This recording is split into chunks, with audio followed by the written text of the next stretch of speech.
అందరికీ నమస్కారం.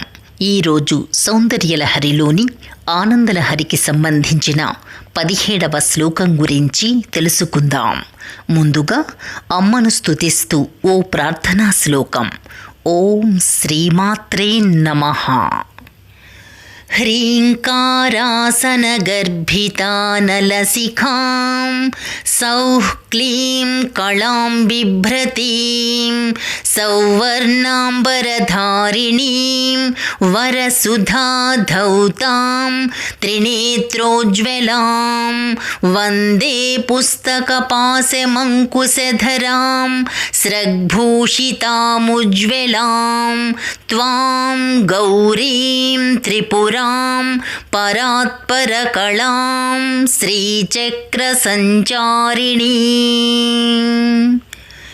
ఇప్పుడు సౌందర్యలహరిలోని ఆనందలహరికి సంబంధించిన 17వ శ్లోకం.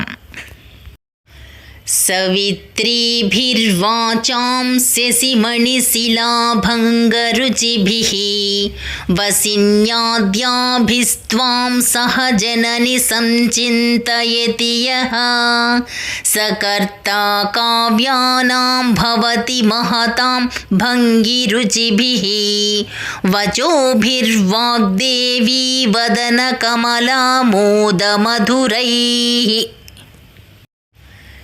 ఈ శ్లోకము యొక్క అర్థమేమిటంటే, జగజ్జనని వాక్కులను సృజించువారును చంద్రకాంతమణుల శకలముల బలే తెల్లనైన దేహముల కాంతి కలవారును అగు వసిని మొదలగు శక్తులతో కూడా నిన్ను ఎవరు చక్కగా ధ్యానించునో వారు మహాకవులైన వాల్మీకి, కాళిదాసాదుల కవిత్వ రచన వలె మధురమైన శ్రవణ రమణీయమైన సరస్వతీదేవి యొక్క ముఖ కమల పరిమళములను వెదజల్లు మృదువైన వాక్కులతో రసవంతమైన కావ్య రచన చేయగల సమర్థులగును.